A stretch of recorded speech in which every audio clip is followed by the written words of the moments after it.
ಕಳೆದ ಕೆಲ ದಿನಗಳ ಹಿಂದೆ ರಾಜ್ಯವೇ ತಿರುಗಿ ನೋಡುವಂತೆ ಸದ್ದು ಮಾಡಿದ ಪ್ರಕರಣ ಅಂದ್ರೆ 5 ಹುಲಿ ಸಾವು. ಅದು ವಿಷ ಪ್ರಾಶನದಿಂದ ಹುಲಿಗಳು ಸಾವನ್ನಪ್ಪಿದ್ದು ಎಲ್ಲರಿಗೂ ಬೇಸರ ತಂದಿತ್ತು. ಆ ಪ್ರಕರಣದ ನಂತರ ಅದೇ ಪ್ರದೇಶದಲ್ಲಿ ಮೊದಲ ಬಾರಿಗೆ ಮತ್ತೆ ಹುಲಿಯೊಂದು ಜನರಿಗೆ ಕಾಣಿಸಿಕೊಂಡಿದೆ.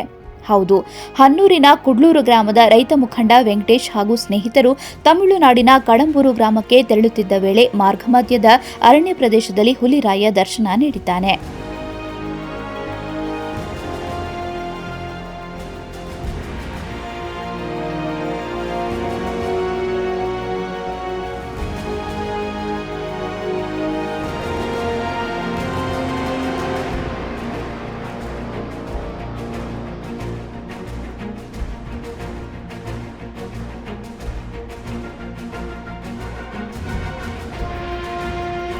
ಹೌದು, ಕುಡ್ಲೂರು ಗ್ರಾಮದ ರೈತ ಮುಖಂಡ ವೆಂಕಟೇಶ್ ರವರು ಮಧ್ಯಾಹ್ನ 3 ಗಂಟೆಯ ವೇಳೆ ಜಲ್ಲಿಪಾಳ್ಯ ಗ್ರಾಮದಿಂದ ಮಾಕನಪಾಳ್ಯ ಮಾರ್ಗವಾಗಿ ಕಡಂಬೂರ್ಗೆ ಟ್ರ್ಯಾಕ್ಟರ್ ಮೂಲಕ ತೆರಳುತ್ತಿದ್ದಾಗ ಹುಲಿರಾಯ ಪ್ರತ್ಯಕ್ಷವಾಗಿದೆ.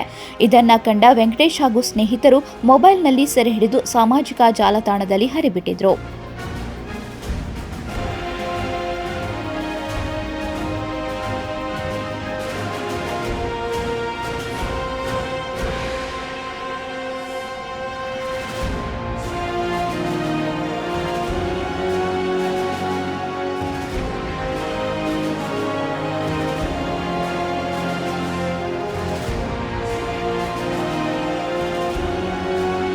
'ಕಳೆದ ಜೂನ್ ತಿಂಗಳಿನಲ್ಲಿ ಕೆಲವು ಕಿಡಿಗೇಡಿಗಳ ಕೃತ್ಯಕ್ಕೆ ಒಂದು ತಾಯಿ ಹುಲಿ ಹಾಗೂ 4 ಮರಿ ಹುಲಿಗಳು ವಿಷಪ್ರಾಶನದಿಂದ ಮೃತಪಟ್ಟಿದ್ವು.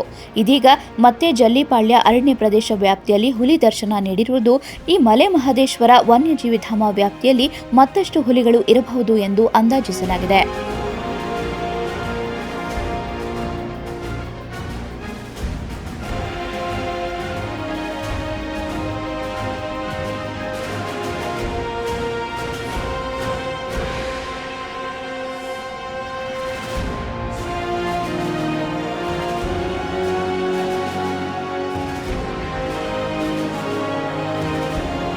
ಐದು ಹುಲಿಗಳು ಮೃತಪಟ್ಟಿದ್ದ ಸಂದರ್ಭದಲ್ಲಿ ಹಿರಿಯ ಅಧಿಕಾರಿಗಳು ಸ್ಥಳಕ್ಕೆ ಭೇಟಿ ನೀಡಲು ತೆರಳಿದ ವೇಳೆ ಗಂಡು ಹುಲಿ ಕಾಣಿಸಿಕೊಂಡಿತ್ತು. ಮಲೆ ಮಹದೇಶ್ವರ ವನ್ಯಜೀವಿ ಧಾಮ ವ್ಯಾಪ್ತಿಯ ಹೋಂಗ್ಯಾಮ್ ವಲಯ ವ್ಯಾಪ್ತಿಯಲ್ಲಿ ಹುಲಿಗಳು ಸಂಚಾರ ಮಾಡುತ್ತಿವೆ. ಪ್ರತಿಯೊಬ್ಬರೂ ವನ್ಯ ಪ್ರಾಣಿಯನ್ನ ರಕ್ಷಣೆ ಮಾಡಬೇಕು ಎನ್ನುವುದು ಸಾರ್ವಜನಿಕರ ಆಶಯವಾಗಿದೆ.